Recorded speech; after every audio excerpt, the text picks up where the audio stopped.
Let's do a little. I'll play it and pause it. Play it and pause it.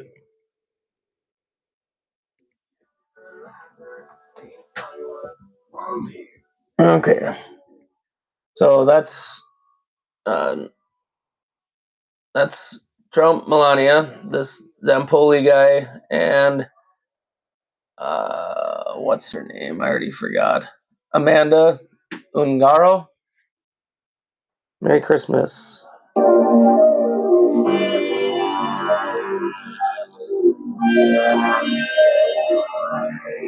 Oh my God. Sorry, guys.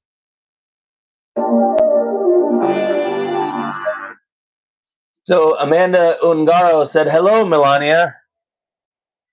Oh my. I was around you for 20 years. You knew I was inside ice, and you know what hurts after all this time. I stayed close to your family, your mother and your father, your mother and your, not because of you, but because of them, at events and everything else. So shut your mouth when speaking about me, because I will expose everything that I know.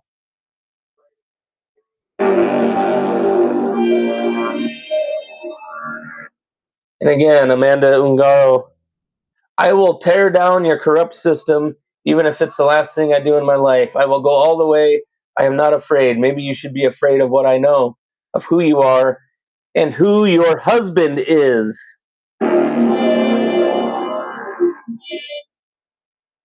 Yeah, and there's Melania and Epstein. So I have some new information for you guys. We just ran into each other at parties, though. We just ran into each other at parties. There's nothing else. Testify. Let's see. Where's it at? Oh, yeah, I still got to do that. I didn't even put that in there. Huh. Son of a bitch. Testify.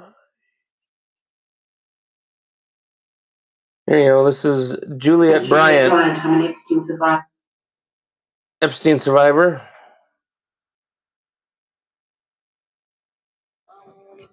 I guess you can see it from there. Hello, Melania Trump. My name is Juliet Bryant. I'm an Epstein survivor. You want girls to testify under oath. Well, here I am testifying that everything I've said is true. Unfortunately, a lot of the girls who testified died. Maybe it's about time that you and your husband testified too. Thank you. Virginia Giuffre. Jeffrey Epstein's still alive. As is his cellmate, Efren Reyes. Have a great day. Ooh, the floodgates are open. Yeah, I guess. That guy must be fun to watch. Anyway, power of attorney.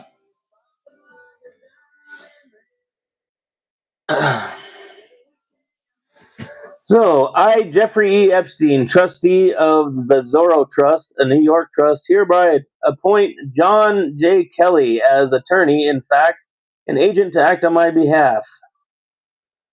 So why hasn't this man been pulled in? Let's see who John J. Kelly is, huh? John J. Kelly.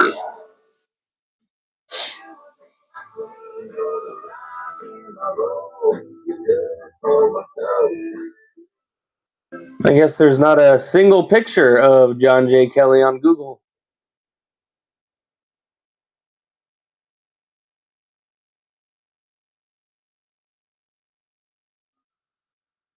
Oh, but former U.S. Attorney for the District of New Mexico.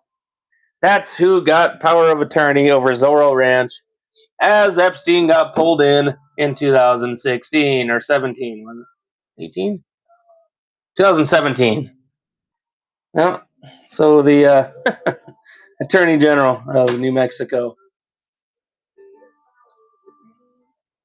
And you still think you're going to see any arrests from this? Yeah, not going to happen. I thought this was a fun picture. You see who's in that picture? All together. Jeffrey Epstein. We got Puff Daddy.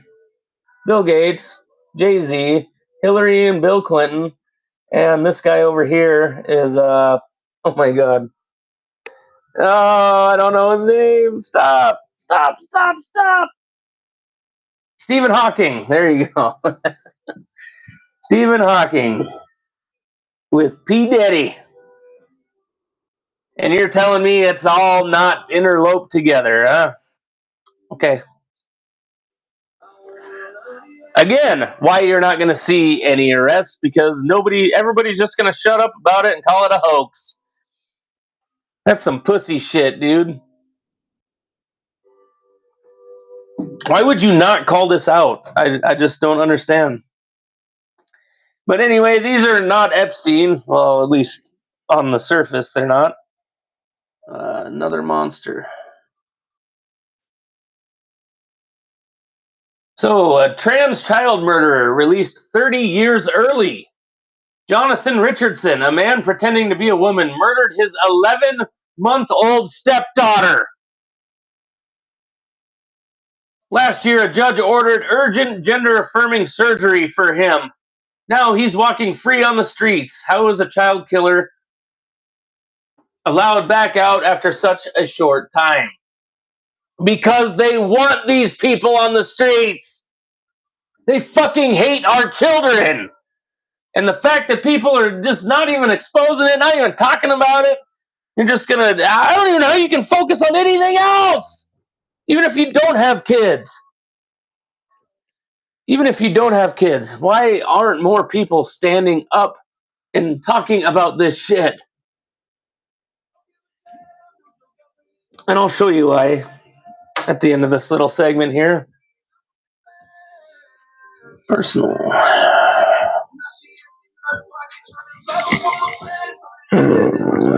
Demons.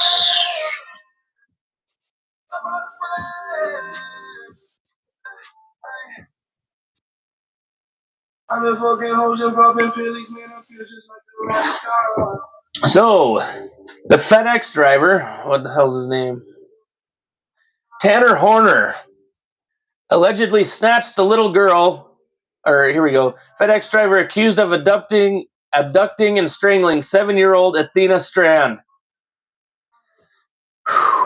Tanner Horner allegedly snatched a little girl while delivering a Barbie doll, then strangled her in his truck.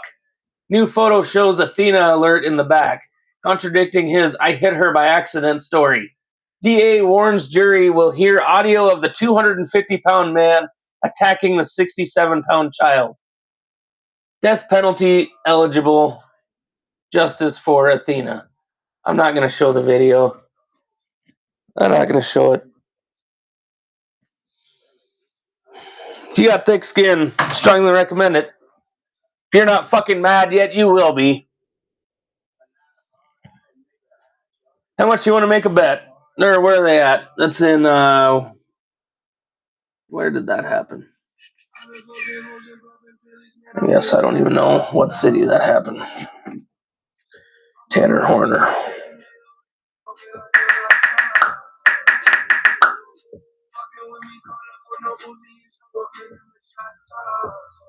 Yep, like I said, I'm not going to play the video. I can't do it.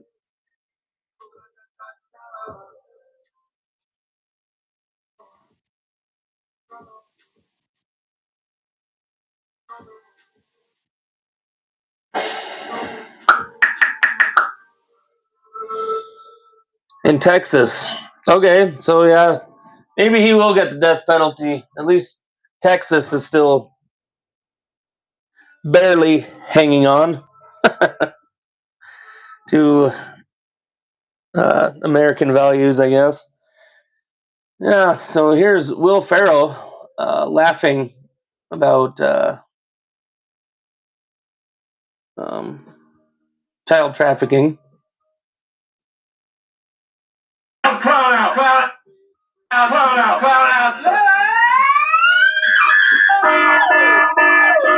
You know you're gonna love my clowns. Come on! I've written myself! These clowns come from down in sea! Let's try some other man's seat. My seat's fat. I keep my seat in tubes and plastic bags. Wouldn't your wife, you get a clown in 9 months? The women I breed with are clean. breed and have real clown traits. Look, I'm a clown breeder. It's in my blood. It's in my balls. Let's get something straight. It's not my fault. My son touched those clowns. He broke the golden rule. Never touch the clowns. Let the clowns touch you. Hey, not now. Johnny says, no, they should have used a stick to it. I told him they listen. Hey, that's for a jury to decide. My other son, Mike, got shot in the face. So come to me, he got it. Hey, for the last time, quiet. I'm going to have to put them in cages they can't see through.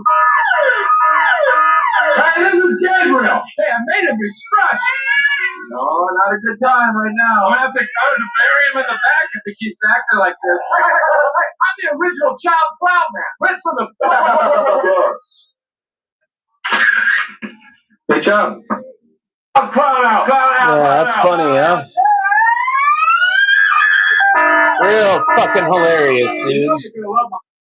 Real hilarious. And I'll tell you why. All this is a joke, and they love it.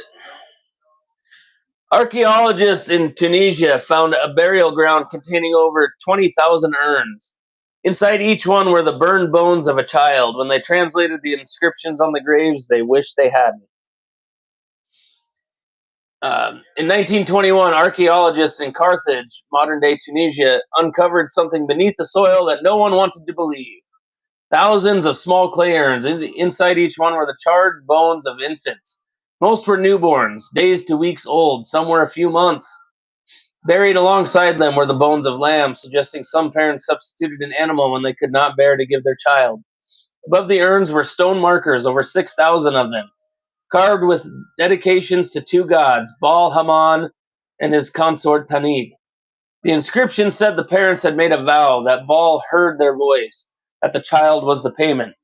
Archaeologists estimate over 20,000 urns were buried at the single site between 400 and 200 BC.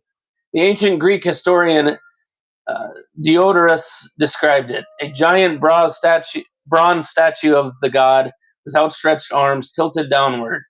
Children were placed on the arms and rolled into a pit of fire below. Drums were beaten to drown out the screams.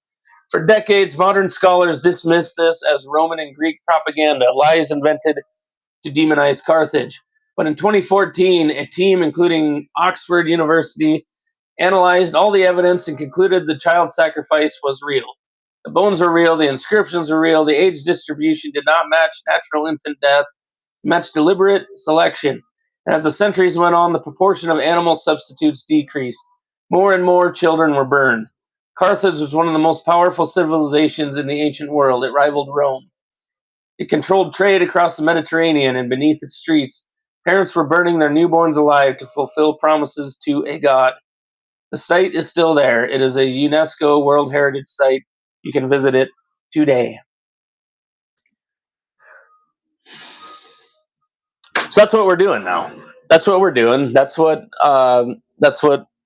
the abortion thing is. That's what the transgenderism thing is. It's sacrificing your children. That's what it is, inevitably.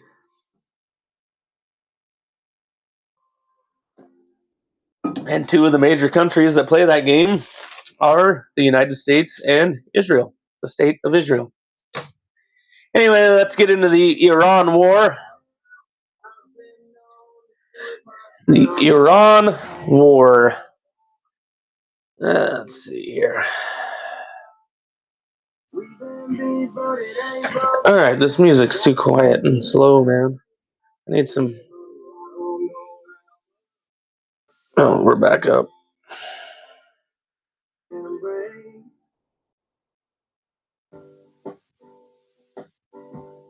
Alright, so the first thing we'll get into is the Rand Corporation, and their war game on the Iran war. Q&A with Rand experts. A multi-expert discussion on internal Iranian dynamics, impacts on proxies like Hezbollah, Hamas, Iraqi militias, regional global implications, economic fallout, and diplomacy prospects. Key themes include political uncertainty in Iran, weakened proxies, and potential paths to de-escalation via nuclear access or exhaustion.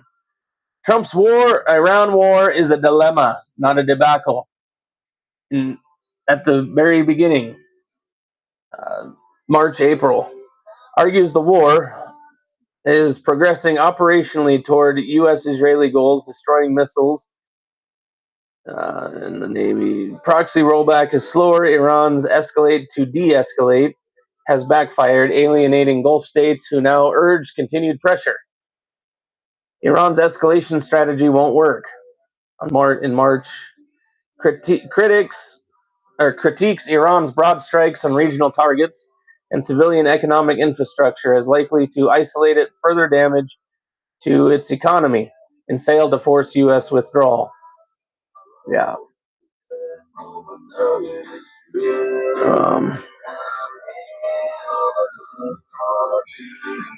Let's see here.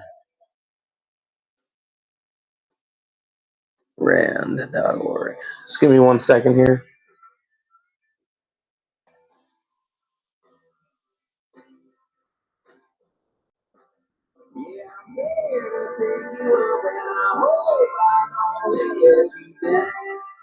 What options does the United States have in Iran?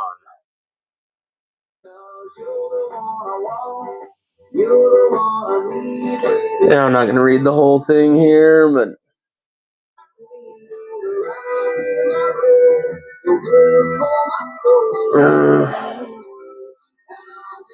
yeah, which all this is fun and dandy. I'm not going to get into that. As closing the Strait, I was just going to get into the Strait of Hormuz. Closing the Strait of Hormuz, however, has proven moderately successful for Iran. It has wreaked havoc on global energy markets, complicated the endgame for the war, and will do even more economic damage the longer it continues. It has not pushed the Trump administration to fold. No, because they want our economy to fucking tank. No, let's see here.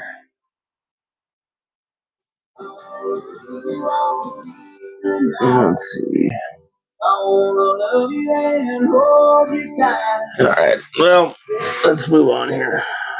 Trump Truth Social.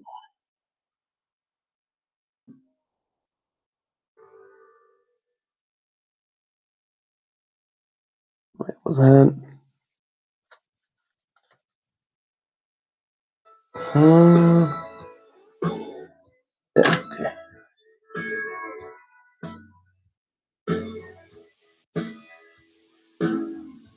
Same old guy. Same old wind I'm pretty sure.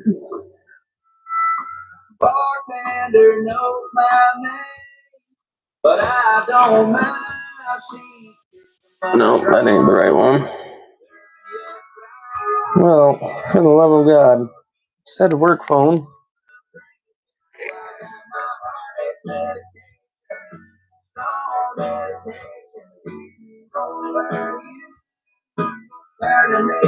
Oh, here we go. So this is what Donald Trump said. A whole civilization will die tonight, never to be brought back again. I don't want that to happen, but it probably will. However, now that we have complete and total regime change, it's not a regime change war, remember?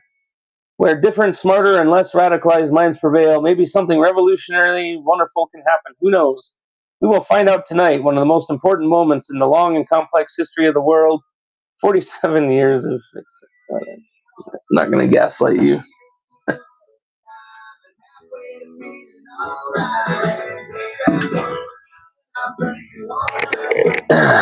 So that's what he said. And then...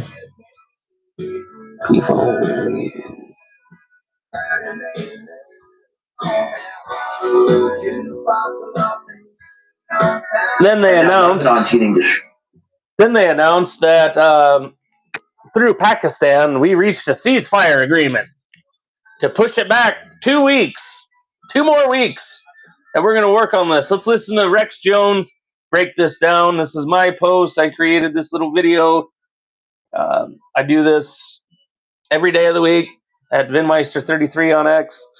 Post a lot of Harrison, sometimes Rex. Rex is no longer at Infowars. They shut down the American Journal, but here we go. Destroyed, man. And keep in mind, in the peace plan, the peace proposal, I don't know where it is right now, the end of Israeli military operations in Lebanon. That's point 3. Breaking Lebanese Red Cross reports more than 300 killed or injured in the latest wave of Lebanon strikes. Can we go to that video there in the top left when we get a chance? It's really apocalyptic. So right after the supposed ceasefire was agreed to, Israel fist-pounded Lebanon with 100 missiles in 10 minutes, killing over 300 motherfucking people. The thing I retweeted was like, ooh, yeah. I mean, here's the thing. If this doesn't stop, the war is going to continue. Well, and that's what we were talking about earlier at the beginning. I'm like, how does this conflict stop? And his co-host is Tim Tompkins. Does amazing deep dives. Entertaining to listen to. Strongly recommend looking him up. And that's the problem. If you're going to make at Truth or Tim on X. The strongest ally needs to listen to us. It needs to abide by the ceasefire. Let's go ahead and go to the neocon ghoul roundup, because while we were doing the deep dive, they came in and just threw us a stack of just these neocon ghouls reacting to the peace plan. First Lady Melania Trump's bestie of 20 years, Amanda Ungaro. Okay, so Iran ceasefire.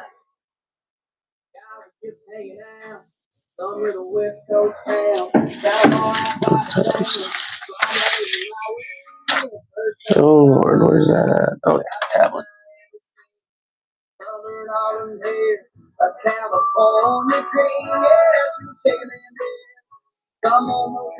So before I play this clip, I'll just read my little piece I said on this.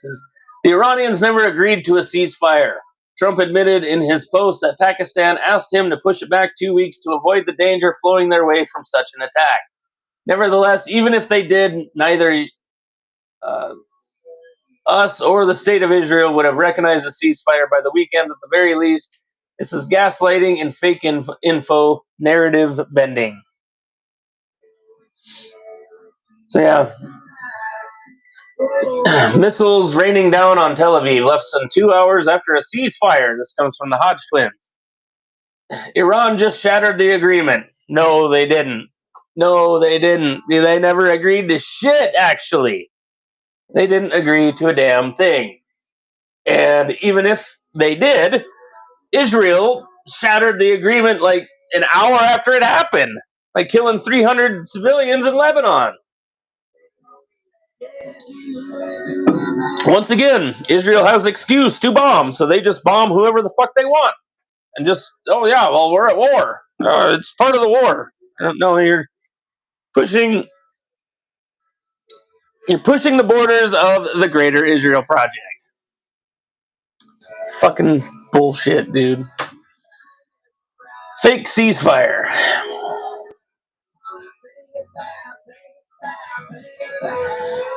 Yeah, so this comes from, I was just watching Harrison Smith tonight as I was getting the notes ready for the show, and he pulls up this article. U.S. warships transit Strait of Hormuz for first time. While we're in a motherfucking fake ceasefire deal, never intended to succeed, but was used as a cover to place our ships in the Strait of Hormuz. Backstabbing pieces of shit. And this is why nobody will negotiate with us. We can't be trusted. Anyway, let's read the ceasefire here.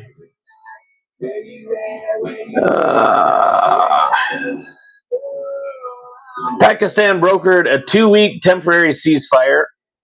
The core mutual terms were U.S. Israel halt all direct military strikes, bombing, and attacks on Iran. And Iran agreed to complete immediate and safe reopening of the Strait of Hormuz for international shipping.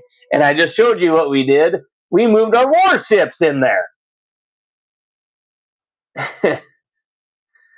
Let's see. Israel endorsed the U.S.-Iran truce, but explicitly stated it does not extend to the separate conflict with Hezbollah in Lebanon. Of course not. We got to kill more people. We didn't get enough blood. So this is what the U.S. is, or what the United States position for a permanent deal is. Iran must take an affirmative commitment never to seek or develop nuclear weapons end all uranium enrichment, dismantle or severely limit major enrichment facilities, hand over or allow removal of existing highly enriched uranium stockpiles, full, safe, and unrestricted reopening for international shipping of the Strait of Hormuz. U.S. has enforced this via naval presence and as of April 13th announced a blockade of Iranian ports. Ballistic missiles and military capabilities, limits or curbs on Iran's ballistic missile program. So basically, you're not allowed to, you can't be armed to protect yourselves anymore. And we'll agree to quit bombing you. Oh my god. Let's see what else.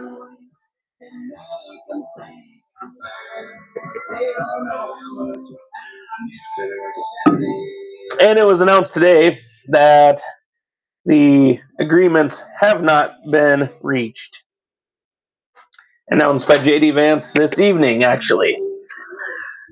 So anyway, let's get into happening behind the scenes. The Coachella warning. Okay, so this is the official, when you go buy a ticket, it's what you're allowed and not allowed to bring with you into Coachella. Number 1 on the list, no advanced first aid kits, including but not limited to hemostatic gauze or powder, tourniquets, compression bandages, decompression needles, or chest seals. So what is going to happen at Coachella? Is this a possible false flag coming up? They blame it on Iran so that everybody, yeah, we need to kill them all. Yeah, we need to go get all those Iranians. Israel told us that it was Iran. We get all our good information from Israel. Yeah, whatever, dude. Data centers.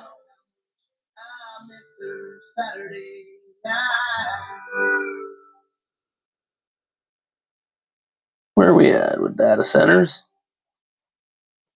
This comes from the great Harrison Smith on X at Harrison H. Smith. He says there's no purpose for data centers that is good. It will not serve you Netflix faster. They're not building 3,000 industrial scale server farms to help your son with homework. This is the infrastructure of the global government prison planet digital panopticon beast system. So here we go. Let's listen to the video here. Right. What happens if the government issues digital currency? What does that mean? Well, digital currency is right. You're talking about central bank digital currencies. Yeah. Okay, and that there's a great deal of appeal because of the fact that it's easy and so on. But it's and I think it'll be done. A lot happens. Do you think it will be done? Yeah. I think it's but what happens in the digital currency, of course, it's easy to transact and so on. Almost, and it'll be like money market funds, I think. The question will be first, will they be able to offer interest? So there's a debate now as to whether they will be interest. If they're not able to offer interest, and there will be a debate, probably they won't be. But then they're not an effective vehicle to hold it in because you'll have the depreciation. You'd rather hold it in a money market fund or a bond, but that's the debate. There will be no privacy, and it's a very effective controlling mechanism by the government. Yeah, of course it What is. I mean is all the transactions will be known. All transactions done with digital currencies will be known, which is good for illegal activities, getting control of illegal activities, but it also means that the government has a great deal of control. For example, they can tax that way, they can take your money, they can establish foreign exchange controls and the like. And so that's something that will be an increasing issue, particularly for international holders of that currency, because they might feel, let's say, if you're a Frenchman and they wanted to have sanctions, they could take your money, and so on. So there's the privacy issue of that. And if you're politically disfavored, you can. Anyway, with that, you know what? I'm gonna go into. While we were distracted, that was a perfect lead-in to this. This comes from Ray at Fiat Looks Genesis on X. I don't know, I don't follow her, but anyway. The clip. CBDC's incoming. The sooner you realize that everything still leads to Agenda 2030, the better. President Trump said the current financial system is outdated and will soon be replaced with a state-of-the-art cryptocurrency framework under the new structure bill. The entire financial system could go on-chain, powered by crypto. Many Americans are unaware that behind the scenes, the technical backbone of the financial system is decades out of date, many, many years out of date. You know that. He's just going to slow walk all of you blindly into it, just like COVID. Just like COVID. Even weeks to clear. Under this bill, the entire ancient system will be eligible for a 21st century upgrade using the state-of-the-art crypto technology. Who would have thought we would have been saying that 2 years after? So he got all of his equipment confiscated after he tried being the first IRL streamer out of Antarctica. Just 1 hour out. So Trump telling you that even though his big thing, his big campaign promise was no CBDCs, we say no to that. And you are rolling us into one, Donald Trump. Thank you so very much. Oh yeah, I'm going to get into his campaign promises here in just a little bit. I've got a little thing from Owen Schroyer here. Summons bank leaders over Owen Schroyer, 1776 on X. The Trump administration has summoned America. Says Trump summons bank leaders over terrifying new threat to global financial system.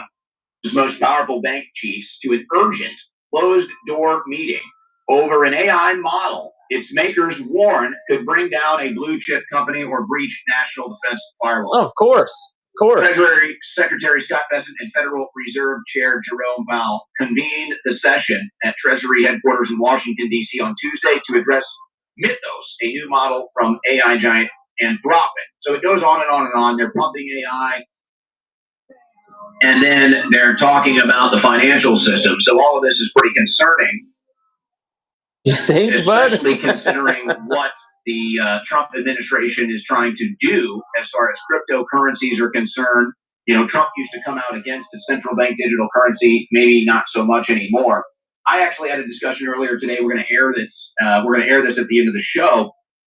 There have been major cyber hacks and attacks that aren't really getting much media coverage, specifically of institutions, government institutions. Government infrastructure. My next clip has something to do with that. That doesn't get much play. So we'll get a little bit more into that. We're gonna play that interview at 6 o'clock today after I read the super chats. So, but the Democrats know that they can't avoid the issue of the anti-Israel sentiment within their party. And so here's another example. Senator. So let's hear from Sam Altman. Again, from the great Harrison Smith at Harrison H. Smith on X. He says, yes, the Iranian cyber attack will be responsible for crashing the world economy, not the Strait of Hormuz closing. Exactly what I've been on about, and I've been on about, and on about, and on about, and on about, and on about some more. For those of you that love this war, that is going to be the cause of the economic crash. Everything else will be the cover-up. And let's hear it from Sam Altman, the dude that loves the Antichrist so much. He talks about it all the time. Him and Peter Thiel. Look at that. Does that guy look trustworthy? Would you trust your kids to hang out with this guy? Anyway. There could well be a world-shaking cyber attack this year that would get people's attention. It sounds like you agree with that. I think that's totally possible. Yes, I think to avoid that, it will require a tremendous amount of work, also in a sort of resilient style approach. Again, it's not just like make one AI model. What's wrong with his eye? Defenders. We have this thing called the Trusted Access Program. Other companies buy things, but cybersecurity companies, the major platforms, the governments, using this technology to try to rapidly secure their systems, the open source stack, all of that. That's quite important now. Yeah. So they're planting it in your ear. They're planting it, doing all these interviews, doing all this. We got Trump talking about, well, we're going to have to do this and this and that. No, we need a gold and silver backed currency. That's what we need.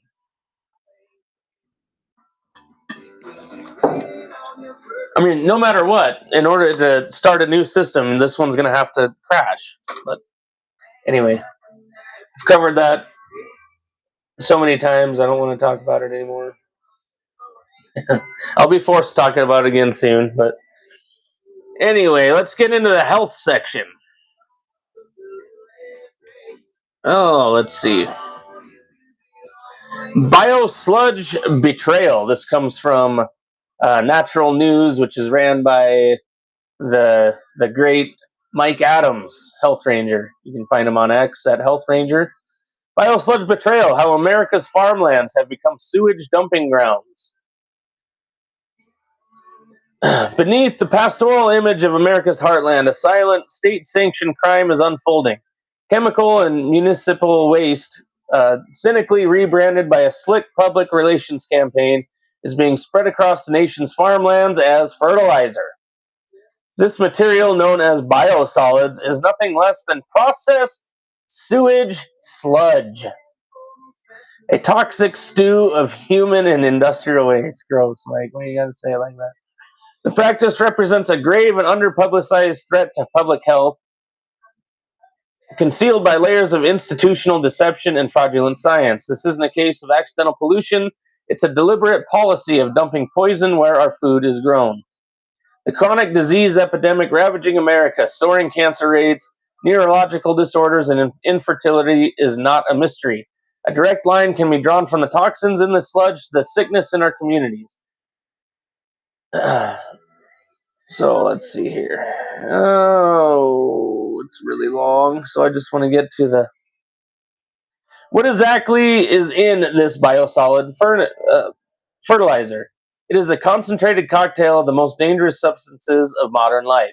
Sewage sludge is the residue from treating domestic waste and contains a hazardous mix from industries, hospitals, and households. Anything flushed down the drain. This includes per- and polyfluoroalkyl substances, PFAs, known as forever chemicals, which have been found in alarmingly high levels in fertilizers made from biosolids. It also contains heavy metals like cadmium, lead, and arsenic, which are taken up by crops and enter the food chain. Furthermore, the sludge is laden with pharmaceutical residues, endocrine disruptors, and untreated pathogens like antibiotic-resistant bacteria and viruses. So birth control gets thrown in there. Birth control is extremely difficult to filter out of your water and food. Almost like it's planned, huh? So he says the silent genocide through soil, cancer, infertility, and neurological damage. The medical consequences of this nationwide poisoning are catastrophic and deliberately obscured. The link between exposure to the toxins in sewage sludge and skyrocketing rates of chronic disease is evident in the data from frontline communities. The diagnosis showing statistically significant increased risk include cancers, neurological disorders, birth defects, and heart and lung disease. Let's see. So his conclusion, I'm just kind of bumping through it. You can go to the website at naturalnews.com, go up in the search bar and search biosludge. There's many articles that break it down a little better than this. I'm just giving you the quick overview. So America's farmlands are not a subsidized dumping ground for corporate and municipal sewage. The 503 rule is a testament to the failure of the EPA industrial complex, an arrangement where poison profits are prioritized over public health. This betrayal must end. The path forward is through relentless consumer awareness and decisive local action. We must break our dependence on the corrupt institutions that allowed this to happen. Every individual can choose to support organic farmers who reject toxic inputs, grow their own food, and demand transparency about agricultural practices. We must build a future where American soil is treated as the sacred source of life that it is, nourishing health, not propagating disease. The power to reclaim our food freedom and protect our families from this trespass by toxins lies in our hands. It's time to choose life over poison and sovereignty over subjugation. I'll give you a little bit more of a breakdown as to what biosludge is here.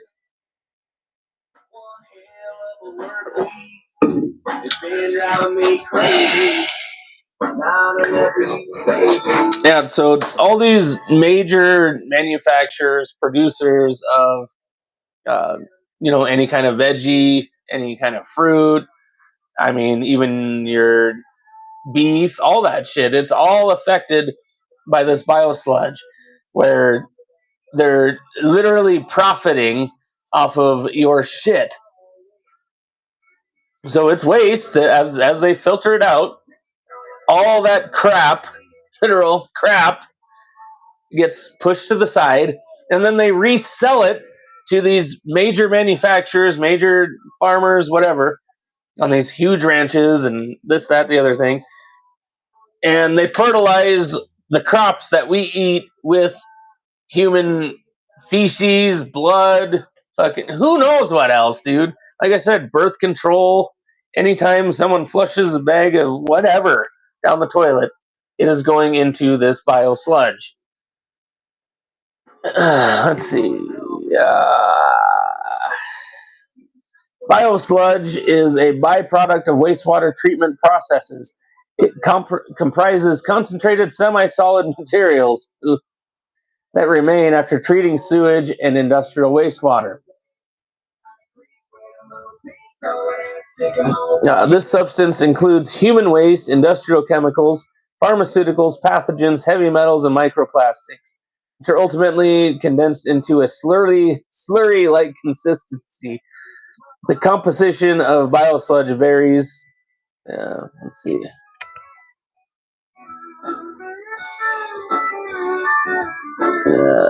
Anything else important here?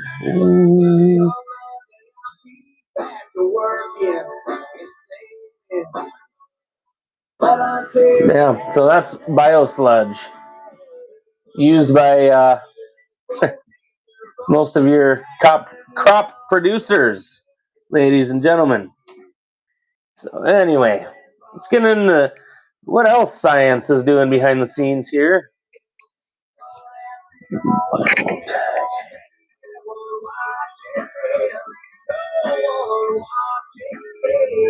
Here we go.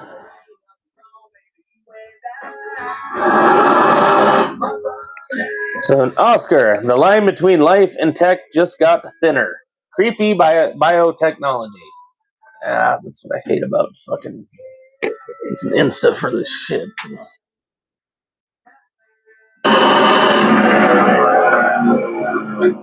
We're looking at Oscar, the first human modular prototype that is able to live in various settings.